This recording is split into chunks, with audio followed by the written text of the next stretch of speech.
بسم الله الرحمن الرحيم الحمد لله الذي خلق الإنسان وأنزل لهدايته القرآن وعلمه العلم والبيان والصلاة والسلام على سيدنا محمد خير الأنام وسيد الإنس والجان وعلى آله وأصحابه الذين هم أصحاب الرضوان إلى يوم القيامة أما بعد. حضرات، اس وقت میں اپنے معاشرے کے اہم ترین طبقے کی خدمت میں بہت دردمندی کے ساتھ، بہت فکر مندی کے ساتھ کچھ گزارشات کرنا چاہتا ہوں. اپنے معاشرے کا اہم ترین طبقہ، میری مراد یہ ہے ہمارے ائمہ، ہمارے خطبہ، ہمارے واعظین، ہمارے دینی لیکچر دینے والے حضرات،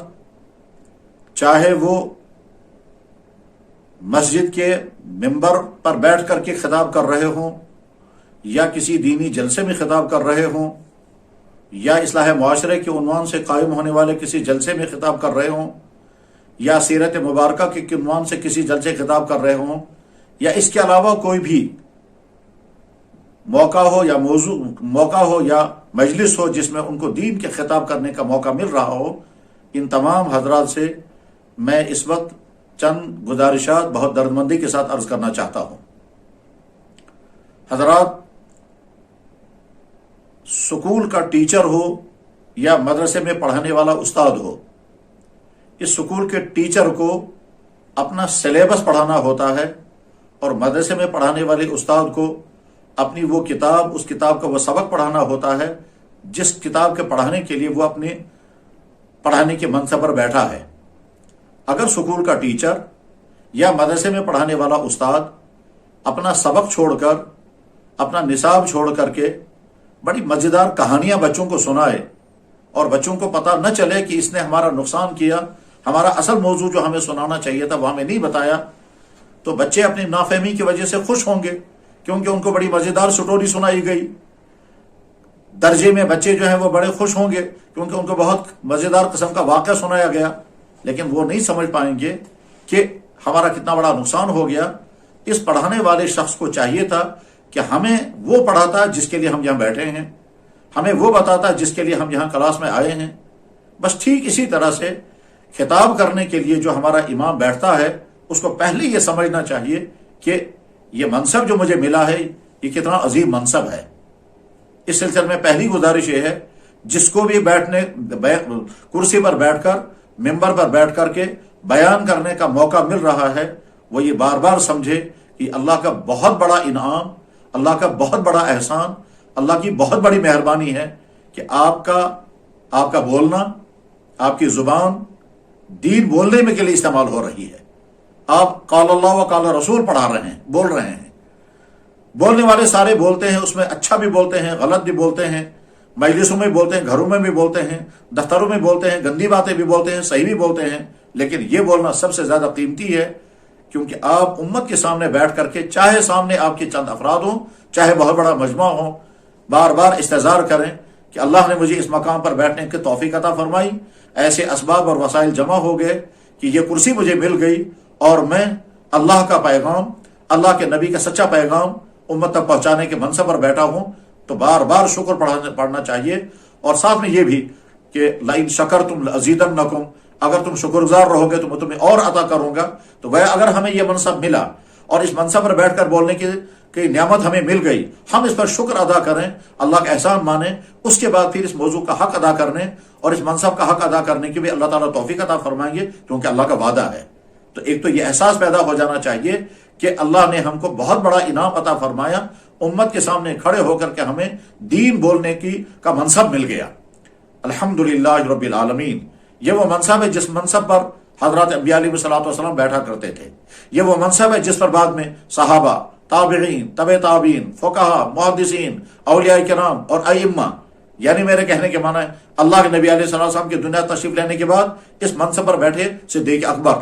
اس منصب پر بیٹھے فاروق اعظم، اس منصب پر بیٹھے عثمان غنی، اس منصب پر بیٹھے علی بن ابی طالب رضی اللہ تعالی عنہم اجمعین، اس منصب پر بیٹھے عظیم الشان شخصیات عظیم شان شخصیات کے منصب پر اب آپ اس وقت اسی منصب پر بیٹھے ہوئے ہیں، اس لیے اپنے اندر بار بار اللہ کے اس عطا کا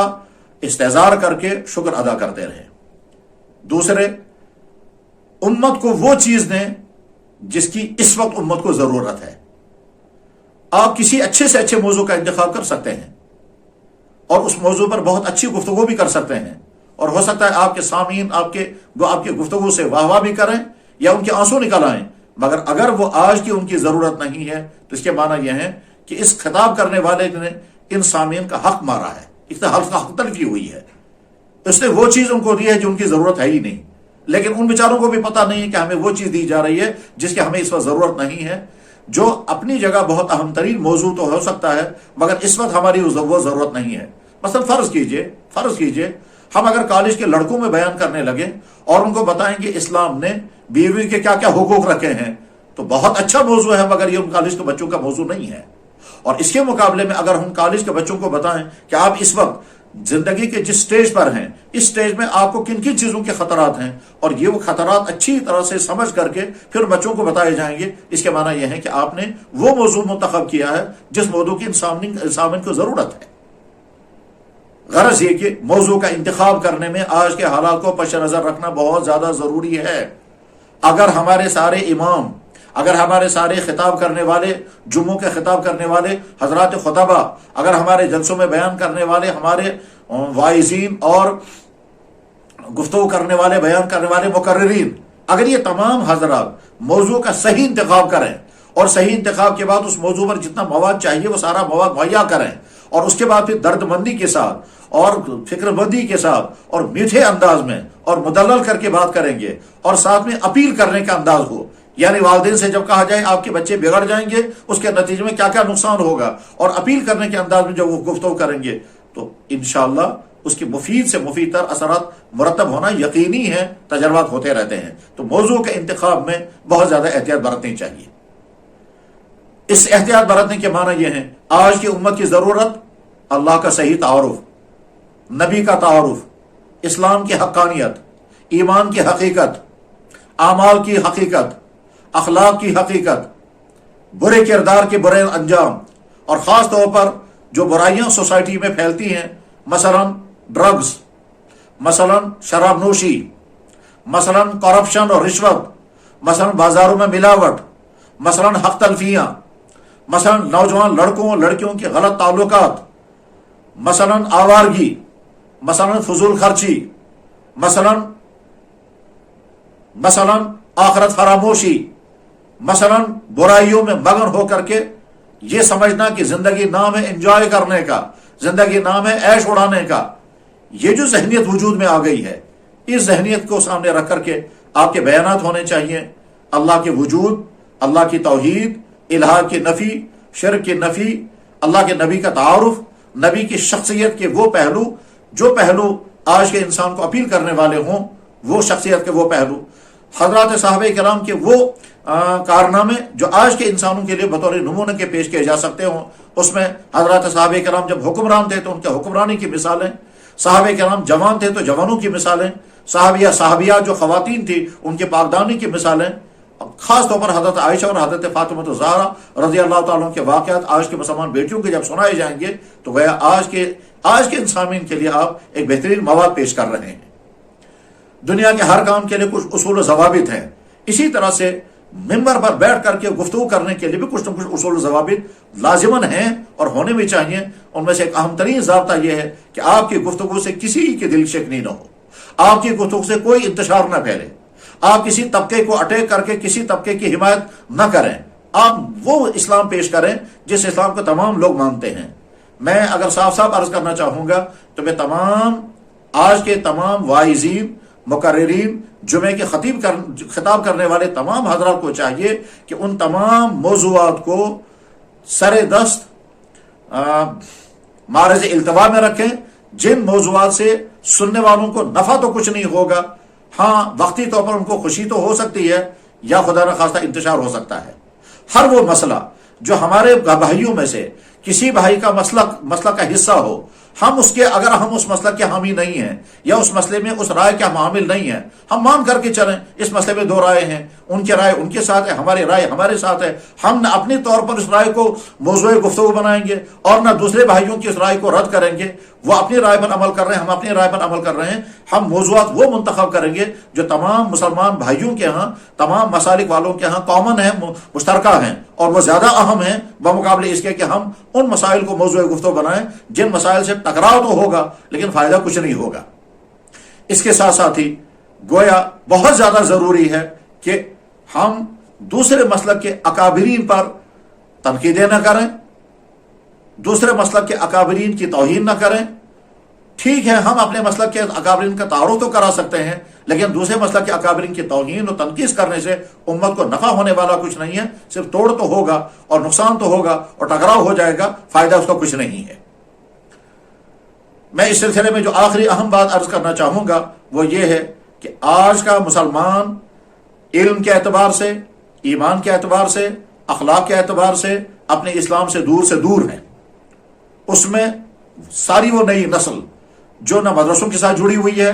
نہ کسی بزرگ سے وابستہ ہے، نہ کسی دینی اجتماع میں ان کا آنا ہوتا ہے، نہ کسی بزرگ کے ساتھ ان کا کوئی تعلق ہے، نہ وہ تبلیغ کے ساتھ جڑے ہوئے ہیں، وہ نئی نسل جو 99% ہے یا 90% ہے، وہ نئی نسل کسی کے ساتھ جڑی ہوئی نہیں ہے۔ اس نئی نسل کو سامنے رکھ کر کے اسلام اتنا پیارا بنا کر کے پیش کرنے کی ضرورت ہے کہ وہ یہ سمجھیں کہ اسلام ہماری ضرورت ہے، اور اسلام ہماری زندگی کو تنگ نہیں کرتا ہے بلکہ ہماری زندگی کو وہ ترقی دینا چاہتا ہے۔ ہماری زندگی کے لیے کامیابی اگر ہے تو اسلام میں ہی ہے، لیکن یہ تبھی ہوگا کہ جب ہم موضوع کا انتخاب بھی صحیح طور پر کریں اور اس کے لیے مواد بھی اچھے سے اچھا منتخب کریں، اور اس کے بعد گفتگو کا انداز بہت زیادہ پیارا ہو، بہت زیادہ حلاوت آمیز ہو، بہت زیادہ پرکشش ہو اور اپیل کرنے والا ہو، اور آپ کی گفتگو سے لگے کہ یہ ہمارا سننے والا سمجھے کہ میرا ہمدرد ہے، یہ مجھ پر تنقید کرنے والے نہیں ہیں بلکہ یہ میرے ہمدردی میں مجھ سے بات کرنے والے ہیں۔ جب اس انداز سے گفتگو کی جائے گی تو یقیناً امید کی جا سکتی ہے کہ اللہ تعالیٰ شانہ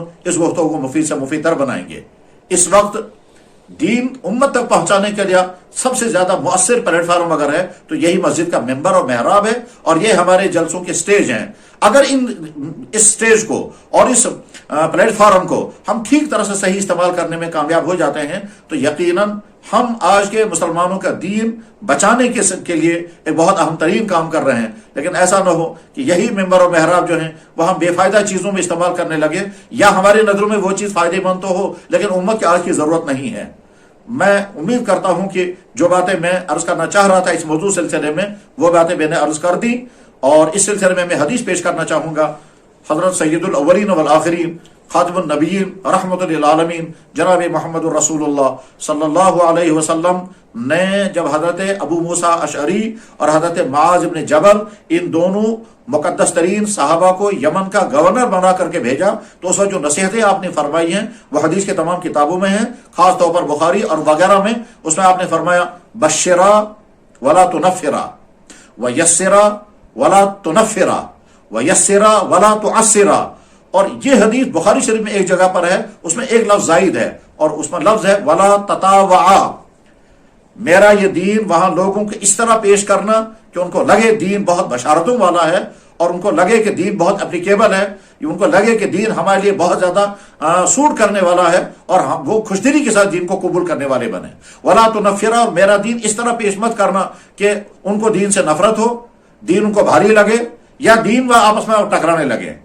وہ یسرا، اور میرا دین آسان سے آسان بنا کر کے پیش کرنا، ولا تعسرا، اور دین اس طرح پیش مت کرنا کہ لوگوں کو لگے کہ دین جو ہے وہ تنگی پیدا کرنے والا ہے، بلکہ یوں کہنا چاہیے کہ دین آسانیوں ماننے والا۔ اور اس کے بعد آپ نے فرمایا وتطاوعا، اور آپس میں تطاوع کرنا۔ تطاوع کے معنی یعنی دونوں صحابوں سے فرمایا کہ تم مل جل کر کے کام کرنا، ایک دوسرے کی بات مان کر کے کام کرنا، ایک دوسرے کی کاٹ مت کرنا، ایک دوسرے کی ٹانگیں مت کھینچنا، ایک دوسرے کی مخالفتیں مت کرنا۔ اگر ایک نے کوئی قدم اٹھایا تو تم اس پر تنقیدیں مت کرنا، اور اگر ایک نے کوئی رائے دی اور تم اس رائے کو نہیں قبول کرنا چاہتے تو نرمی کے ساتھ اس رائے کی کمیاں بتاؤ۔ لیکن اگر تم اپنی رائے پر اکڑے رہو گے، وہ اپنی رائے پر اکڑے رہیں گے، اور جس کام کے لیے تم کو بھیجا گا وہ کام وہی رہے گا، تم آپس میں ٹکرانے لگو گے، ایسا مت کرنا۔ یہ تمام مفہوم اس لفظ تطاوع میں شامل ہے، وہ سارا ہم سب کے لیے ہے۔ تو بشرا ولا تنفرا ویسرا ولا تعسرا